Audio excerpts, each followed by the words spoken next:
Pilar Wonosobo, podcast interaksi dan literasi rakyat Wonosobo. Halo teman pemilih, selamat datang di Pilar, podcast interaksi literasi rakyat Wonosobo, KPU Kabupaten Wonosobo. Bersama saya Robinul Ahsan yang akan menjadi host pada episode kali ini. Dan tentu dengan tamu yang spesial hari ini, teman-teman sebaya saya, teman-teman muda hari ini. Ada Mas Akmal dan Mbak Anjani. Perkenalkan dulu dong. Perkenalkan, nama saya Zuhad Akmal Hasani sebagai Ketua OSIS SMK Negeri 1 Wonosobo. Mas Zuhad, Ketua OSIS SMK 1 Wonosobo. Iya. Oke. Baik, perkenalkan, halo teman-teman semuanya, nama saya Ida Anjani Salsabila, biasa dipanggil Anjani, selaku Ketua OSIS SMA Negeri 1 Wonosobo periode 2025-2026. Mbak Anjani Iya. dari SMA 1 Wonosobo. Oke. Teman pemilih, hari ini kita akan belajar dengan mereka bagaimana proses demokrasi itu dilatih sejak mereka di bangku sekolah.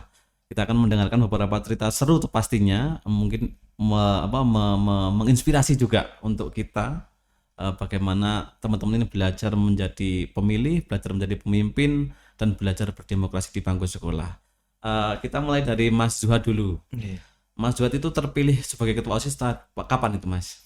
Saya terpilih menjadi Ketua OSIS itu sekitaran minggu kedua bulan September. Udah 2 bulan berarti ya? Ya. Oke. Kalau Mbak Anjani? Ya, sama, saya terpilih menjadi Ketua OSIS di akhir bulan September. Oke. Sebagai ketua OSIS itu kan kalau di sekolah itu pasti paling terkenal tuh biasanya. Nah, mungkin bisa diceritakan apa yang paling masih berkesan begitu ketika proses pemilihan ketua OSIS pada waktu itu? Kalau di SMK itu yang menurut saya paling berkesan saat orasinya. Saat orasi, saat kampanye itu, saat sudah berbicara, saat sudah di atas megang mic, suaranya itu langsung keluar, langsung lancar, langsung semangat. Padahal tadinya agak tegang ragu-ragu gitu ya. ya. Tapi ketika sudah di panggung lancar gitu ya. Ya. Oke, kalau Mbak Anjani apa? Ya, kalau saya sendiri selain orasi di SMA Negeri 1 Wonosobo itu juga ada debat terbuka dengan sesama calon gitu. Nah, menurut saya karena saat debat itu juga diberi waktu, Ya. jadi agak kita perlu timernya. kita memerlukan jawaban yang harus sistematis dan juga pastinya menjawab pertanyaan-pertanyaan yang sudah disampaikan dan pastinya harus meyakinkan juga sebagai calon ketua OSIS, dan itu menurut saya sebagai salah satu pengalaman yang luar biasa sih Itu deg-degannya. ditonton semua siswa. Iya, iya. Jadi kita di atas panggung, kemudian di bawah itu ditonton oleh seluruh siswa, kemudian ada dari wakil kepala sekolah, bidang kesiswaan, Iya. kurikulum, tata usaha dan lain-lain, serta juga dari pembina seperti itu. Kalau di SMK 1 juga begitu? Ya. Ada debat terbukanya juga? Kalau debat itu tahun lalu ada, cuman karena tahun ini itu SMK itu kelas 12 ya, kan yang handle atau menyelenggarakan kegiatan pemilihan ketua OSIS itu dari kelas 12 OSIS sebelumnya. Oke. Dan karena waktunya itu kan dikejar PKL dan juga TKA, akhirnya kalau mau untuk debat terbuka itu tidak cukup waktunya. Oke. Jadinya langsung orasi dan langsung pemilu hari itu juga. Oh, orasi itu bagian dari tahapan kampanye berarti kalau Ya. di penyelenggaraan pemilu ya kami. Ya. Jadi kalau kami itu kan KPU itu kan lembaga penyelenggara pemilu. Sebenarnya kalau ada penyelenggara pemilu, kami itu ya penyelenggaranya ya wasitnya, kira-kira seperti itu. Kalau di sekolah itu siapa panitianya? Panitianya itu seperti yang tadi saya bilang itu dari kelas 12 OSIS sama dari kesiswaan. Kesiswaan. Ya. Kalau di SMA 1 juga Iya, begitu. sama OSIS dan juga MPK kepengurusan sebelumnya dan tim kesiswaan. Oke. Jadi prosesnya awalnya mendaftar dulu ya. Ya, Kalau di SMK itu calon tidak mendaftar sendiri. Oh, tidak Tapi mendaftar sendiri. dipilih dari kesiswaan dan dari angkatan sebelumnya itu dipilih siapa calonnya. Oh gitu. Jadi ada proses seleksinya nggak? Seleksinya itu sejak keterima pertama. Oke. Jadi dari awal periode pertama sampai akhir periode pertama itu udah diseleksi dan dikira-kira siapa yang cocok jadi calon ketua. Oke. Berarti Mas Akmal termasuk yang dibidik ya. Ya, Nah, sejak awal tuh udah dibidik, ini kayaknya punya pengalaman, punya kemampuan yang bisa menjadi ketua OSIS gitu ya. Iya. Kalau di SMA 1 begitu kah? Ya, kalau di SMA 1 itu sendiri, di awal dibuka sesi open recruitment itu, kita diperintahkan untuk mengisi form, yang dimana di form itu kemudian kita dibebaskan untuk memilih jabatan, kemudian berdasarkan pengalamannya. Setelah itu nanti akan diakumulasi, akan didiskusikan dengan tim kesiswaan dan juga pembina, serta kakak OSIS kepengurusan sebelumnya, supaya nanti bisa dipilih dari kandidat-kandidat yang memilih ketua itu diambil beberapa yang sekiranya cocok menjadi calon seperti Oke, itu. berarti berapa paslon pada waktu itu? Mas Zuhad, ada berapa lawannya berapa? Saya lawannya itu 2 orang, jadi 3 orang itu per individu, Oke. perorangan. Jadi tidak maju per pasangan calon enggak ya? Satu, Ya, perseorangan. perseorangan. Iya. Artinya ketua OSISnya enggak ada wakil ketua OSISnya. Nggak ada. Kalau untuk di organisasi itu nanti yang dapat suara terbanyak jadi ketua umum, Heeh. lalu yang di bawahnya itu menjadi ketua 1. Oke. Baru yang ketiga atau yang paling rendah itu nanti didiskusikan lagi antara dia bisa dilanjutkan atau masuk jabatan atau masuk seksi bidang. Enggak ada yang tim oposisi, enggak ada ya. Nggak ada. Kalau di SMA 1 Kalau di SMA 1 untuk OSIS itu sendiri ada 2 pasangan. Kemudian dari MPK juga ada 2 berarti pasangan. ketua OSIS dan wakil ketua Ya, OSIS ketua itu OSIS, satu pasangan satu calon. pasangan calon. Oke. Kayak di SMA 2 juga begitu kayaknya. Kemarin Iya. kami itu datang ke sana main melihat teman-teman SMA 2 juga seperti itu ya. Ada ketua OSIS dan wakil ketua OSIS Iya, gitu. betul. Oke. Prosesnya apa sih berarti? Jadi karena tadi pencalonan udah, terus kemudian ada apa namanya? Kampanye tadi ya, orasi. Iya. Terus yang milih itu siapa saja? Yang memilih itu dari semua murid. Murid, guru nggak milih? Guru itu memilih juga. Guru Cuman memilih. diwakilkan oleh kepala sekolah.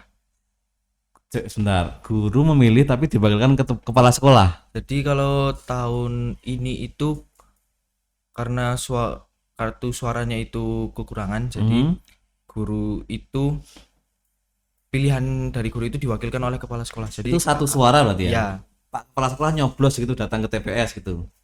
ya. Oke. Yang lain enggak, guru hanya Pak kepala sekolah saja. Oke, kalau di SMA? Kalau di SMA 1 seluruh warga mencakup guru, kemudian karyawan serta murid. Oke, Semuanya berarti mencoblos. Semuanya mencoblos. Iya, semuanya. Enggak cuma siswa berarti ya? Iya, tidak. Guru semuanya memilih, kemudian karyawan juga milih, satpam juga milih. Kalau satpam sepertinya kemarin belum. Oh, belum ya. diwakilkan. Tapi Diwakilkan. karena mungkin semua warga SMA 1 berhak untuk memilih, Iya, termasuk memiliki karyawan, hak. guru itu bagian dari warga pemilih Iya. begitu ya. Iya, betul. Oke.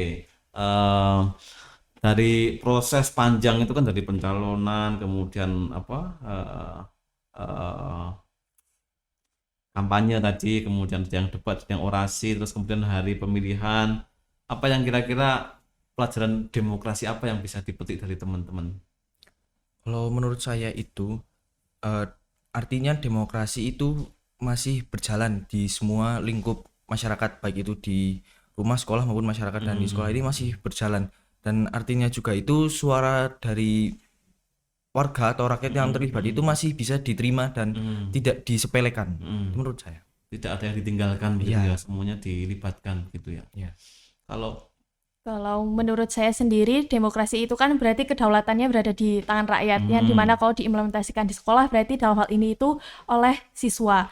Nah, dengan demikian menurut saya prosesi dalam pemilihan ketua OSIS dan juga wakil ketua OSIS maupun MPK ini menurut saya sudah menerapkan aspek-aspek demokrasi yang biasanya ditempatkan di lembaga-lembaga masyarakat, sepertinya dalam hal pemilihan lembaga legislatif ataupun Ya. eksekutif, Ya. itu sudah bisa diterapkan, tapi skalanya lebih kecil dalam hal ini di sekolah seperti itu. Kemudian untuk aspek-aspek demokrasi seperti aspek pemilu pada umumnya seperti langsung, umum, bebas, rahasia, jujur, dan adil itu sendiri, menurut saya saat prosesi pemilihan itu sudah benar-benar terlaksana. Seperti itu.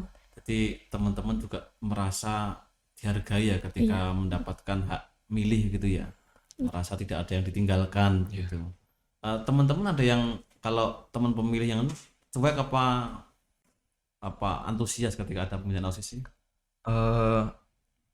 Kalau di SMK itu semua aspek baik dari keterbukaan, kejujuran itu sudah terlaksana, sudah berjalan. Cuman yang memang belum bisa 100% aktif itu dari partisipasi. Ya, ya. Memang semua orang itu menggunakan hak suaranya saat memilih, cuman tidak semua orang itu mencari tahu atau menyepelekan lah Oke. hak suaranya. Aha. Padahal hak suaranya itu sangat penting untuk keberlanjutan masyarakat itu tersebut. Jadi kadang ada murid yang saat sebelumnya itu sangat cuek saat pemilihan, tapi saat sudah di KPU nggak tahu mau milih siapa, akhirnya asal coblos atau bahkan Coblos. golongan putih.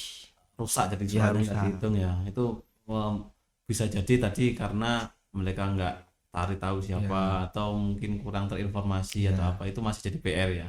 Ya. Ya saya kira kan proses belajarnya kan di situ ya, memang tidak mudah untuk semua orang itu bisa paham, bisa menyesuaikan semuanya dengan prinsip-prinsip demokrasi, tapi at least kita sudah belajar untuk sampai ke sana. Kalau Mbak Anjani gimana? Kalau dari SMA Negeri 1 Wonosobo juga mirip-mirip seperti yang di SMK 1, karena memang terbagi menjadi dua nih. Ada yang sangat antusias, bahkan ketika saya lagi keluar gitu aktif bertanya kayak kalau program kerja ini kira-kira mau dilaksanakan kapan? Disamperin waktu di kantin gitu. Iya, jadi ada yang antusias, ada yang benar-benar mencari, kemudian poster-poster yang kita sebar juga benar-benar dibaca, kemudian ditanyakan apabila memang ada rasa keingintahuannya. Iya. Tapi juga di sisi lain sama seperti yang sudah Akmal disampaikan, memang ada golongan yang cenderung cuek gitu, yang dimana itu dibuktikan ketika proses penghitungan suara itu masih ada beberapa yang memilih golongan putih seperti Oke, tadi. itu masih jadi PR bersama ya, tapi suasana antusiasme itu membuat kita punya harapan lah kira-kira bagi teman-teman yang saya yang lebih tua sedikit begitu, melihat teman-teman semangat teman-teman untuk berdemokrasi itu rasanya masa depan kita cerah gitu loh. Iya. Kalau umur udah mencapai pemilu kemarin belum nyoblos ya? Saya pemilu belum. Belum. Saya juga belum. Belum nyoblos, jadi belum pernah punya pengalaman masuk ke TPS ya. Iya. Jadi ketika waktu kemarin pemilihan itu apa namanya? Ya itu yang penyelenggaranya teman-teman kelas 12 ya. Jadi aturan-aturannya ngikut saja begitu ya. Iya. Oke. Kalau setelah menjadi ketua OSIS nih, kebijakan kan pasti ada, program kerjanya kan ada tuh. Nah, apa yang biasanya dibahas ketika rapat-rapat di OSIS? Kalau untuk rapat itu pembahasannya jelas tentang program kerja yang sudah dekat atau akan dilaksanakan, tapi tidak selalu hanya tentang program kerja. Jadi kadang kalau misalnya performa dari anggota-anggota ini tidak memenuhi ekspektasi, itu masih tetap harus ada evaluasi biar semuanya itu bisa berkembang bersama, dan evaluasi ini tidak hanya kepada yang junior tapi kepada seniornya juga. Jadi misalnya junior ini menyadari bahwa senior ini memiliki kekurangan, Ya. itu bisa disampaikan saat evaluasi itu juga. Jadi tidak evaluasi secara sepihak di mana yang lebih tinggi atau lebih senior itu tidak bisa menerima kritik atau saran dari yang lebih muda. Ya. Apa namanya? Organisasi itu biar tetap jalan gitu ya. Roda organisasinya biar jalan, evaluasi tetap monitoring teman-teman di semua apa namanya pengurusnya ya. Kalau di SMA 1? Ya, kalau di SMA 1 Wonosobo juga pastinya saat melaksanakan rapat itu kita sudah menentukan kira-kira apa sih yang akan dibahas saat rapat itu supaya berjalan efektif dan juga efisien. Namun di samping rapat itu juga sama halnya, karena evaluasi ini kan merupakan salah satu faktor penting dalam berjalannya suatu organisasi. Jadi dalam rapat itu juga kami pastinya akan melaksanakan evaluasi secara berkala, yang dimana hal ini itu dimaksudkan supaya setiap anggota juga melaksanakan etika-etika kepemimpinan di dalam menjalankan organisasi, mencakup tanggung jawab terhadap dirinya, tanggung jawab sosialnya. Jadi benar-benar dilaksanakan dan menjadi seorang OSIS dan juga MPK yang menjadi teladan teman-teman. Berarti proses organisasinya itu memang benar-benar belajar menempa diri betul ya. Ketika udah masuk OSIS itu kan tambahan lagi, mikir lagi gitu. Teman-teman waktu nyalon OSIS itu bilang sama orang tua nggak itu? Bilang ya? Iya. Orang tua support. Aku pasti waktunya kan, kamu kan sekolah aja lah, nggak usah ikut organisasi, biar nggak sibuk, nilainya nanti biar bagus terus gitu. Nggak ada komplain ya? Nggak ada. Enggak ada. Tadi dukung. Kalau saya sih dari orang tua sendiri mendukung, yang penting saya bisa balance antara akademis maupun organisasi. Oke. Sekarang kalau di sekolah itu biasanya kan tadi ya program kerja iya, tapi pernah nggak membahas misalkan politik nasional gitu atau politik yang daerah misalkan, itu pernah nggak?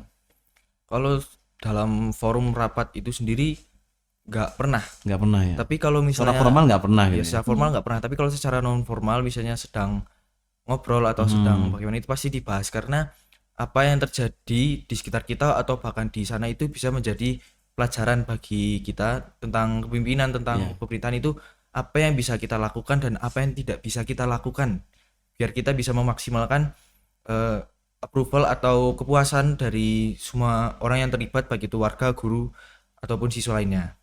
Nah, itu dengarkan teman pemilih, teman-teman itu meskipun kadang di formal nggak bahas, tapi di belakang tuh masih tetap peduli gitu ya. Teman-teman tuh peduli dengan isu politik baik nasional ataupun daerah kita Kabupaten Wonosobo ya. Kalau di SMA 1? Ya, kalau di SMA 1 pastinya saat forum kita hanya berfokus dengan pembahasan yang memang ingin disampaikan saat itu. Tapi ketika di luar forum misalkan kita juga sering kali bahkan aktif membahas isu-isu kepemimpinan seperti itu.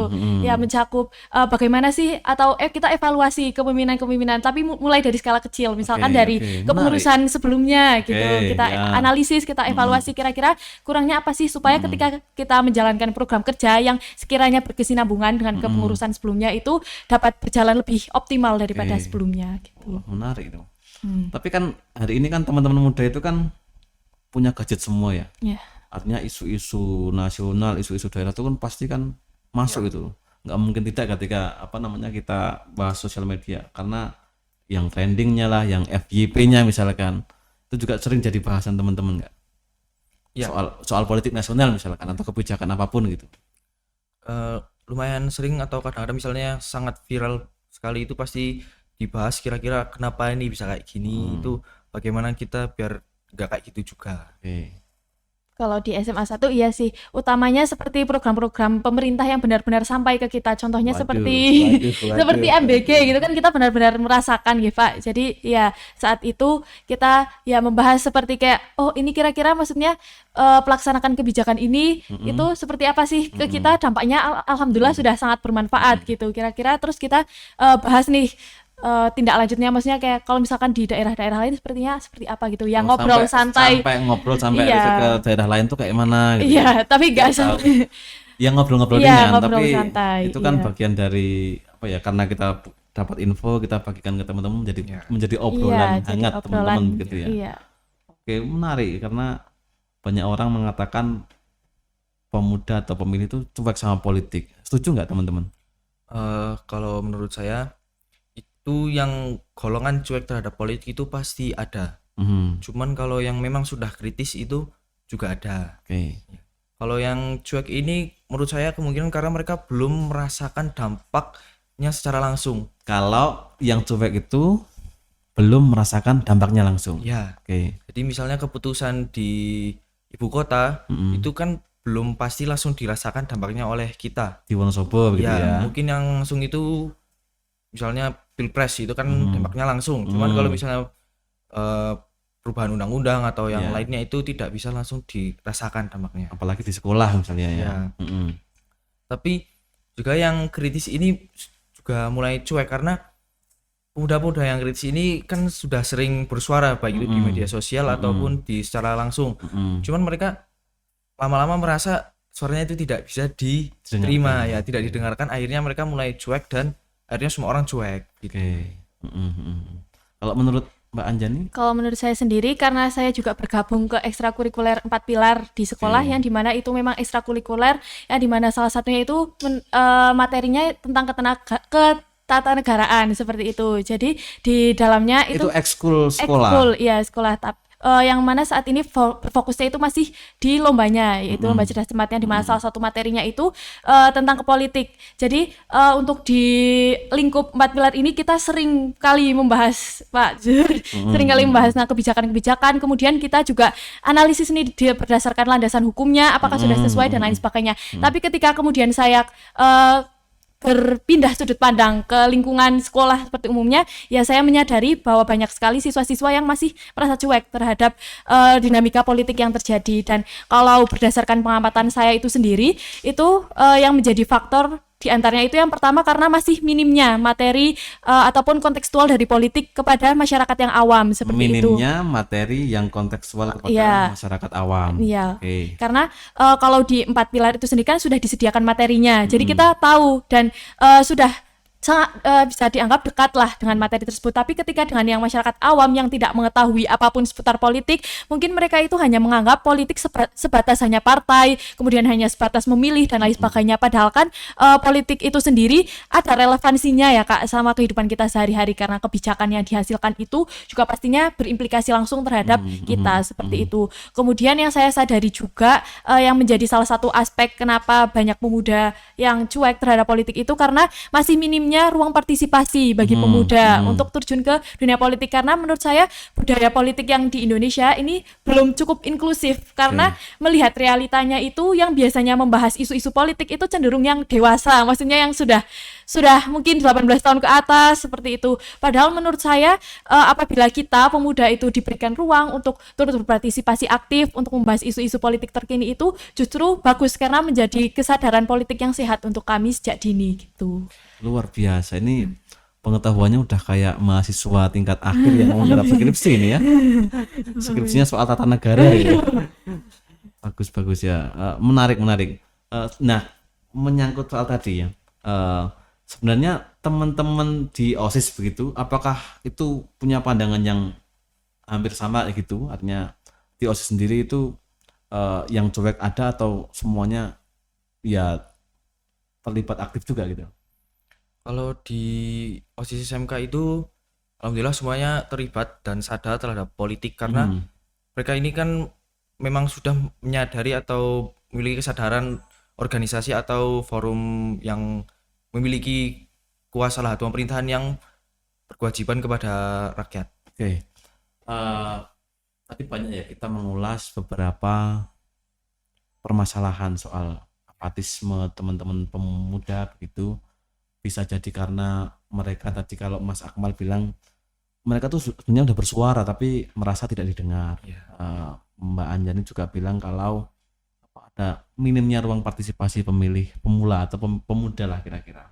Nah, bisa nggak kalian kasih saran kepada kami begitu, kami di penyelenggara KPU, bagaimana cara mendekati teman-teman pemilih pemula, karena memang kan teman-teman ini kan juga pemilih pemula, besok akan memilih di tahun 2029 ya. Iya. Pendekatan yang seperti apa yang bisa benar-benar yang merasa ini sampai mengatakan oh ini politik ini penting, kita itu harus partisipasi di pemilu gitu. Apa saran dari teman-teman?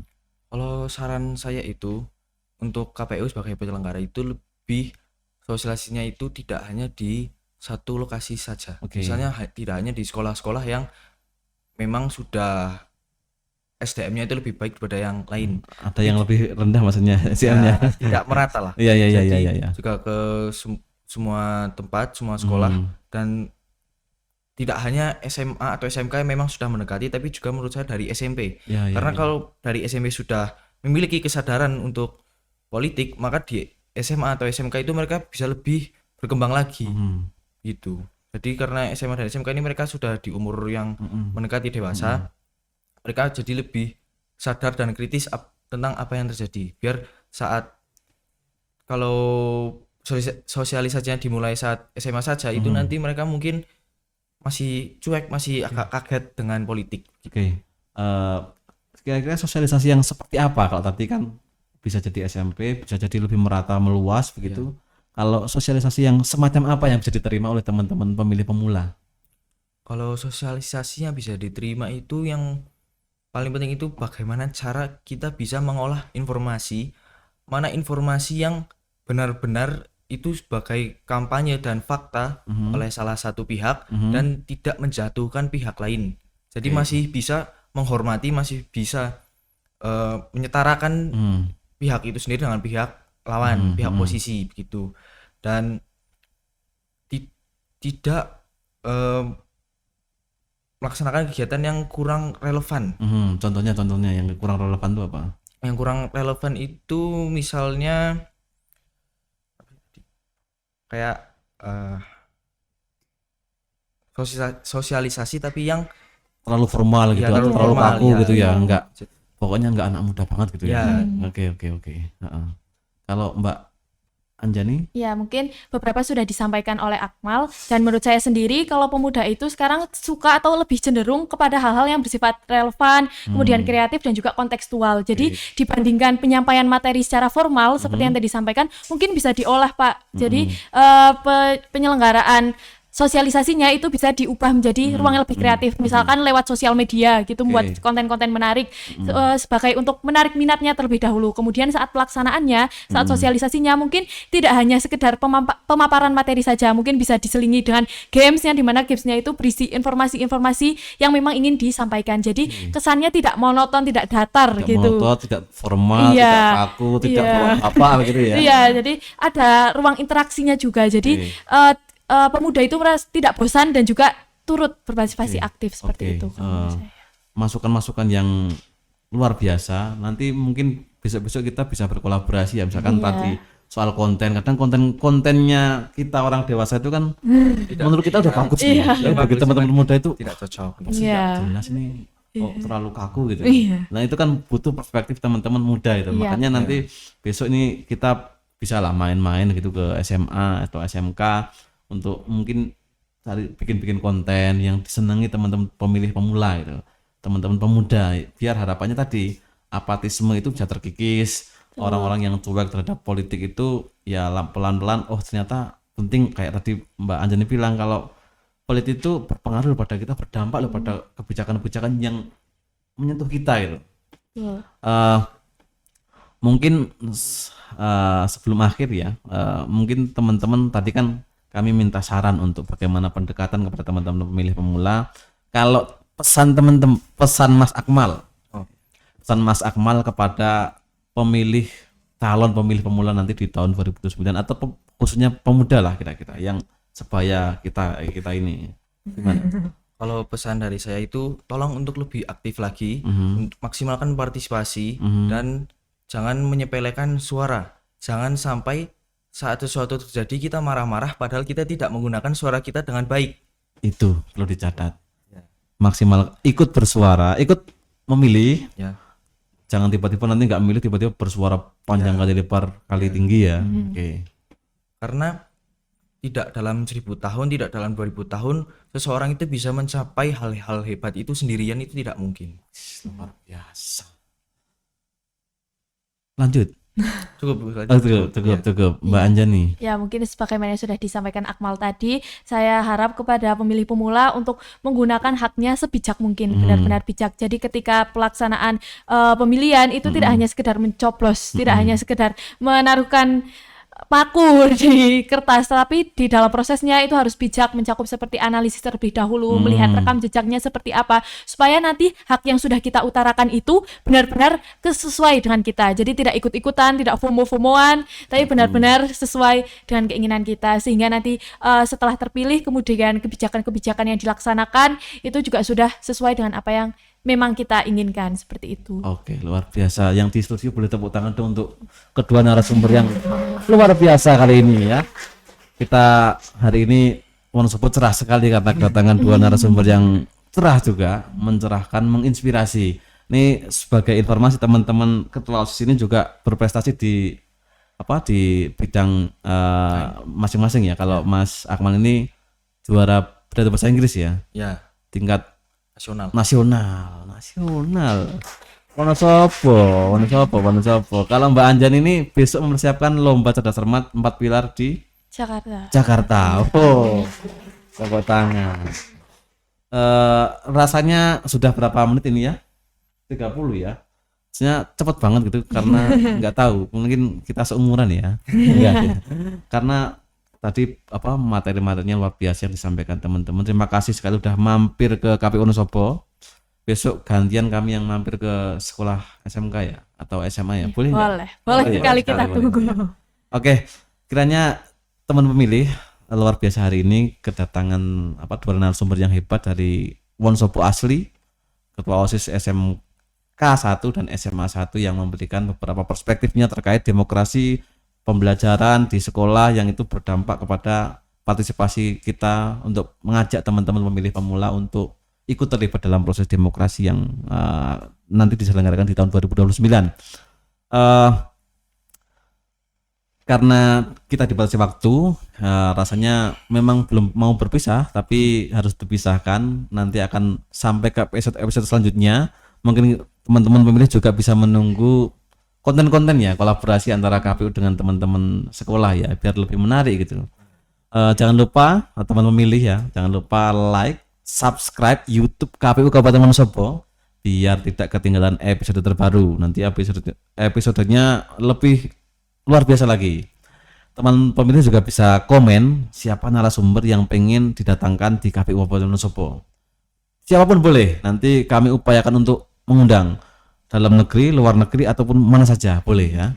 Komen saja ini bagian dari aspirasi. Nanti kami upayakan untuk bisa mengundang itu tersebut. Terima kasih Mas Akmal, Mbak Anjani. Semoga lombanya lancar, semoga sekolahnya lancar, pendidikannya lancar, organisasinya lancar, OSIS-nya keren-keren. Cukup sekian dari saya, banyak kesalahannya, mohon maaf. Sampai berjumpa pada episode selanjutnya. Assalamualaikum warahmatullahi wabarakatuh.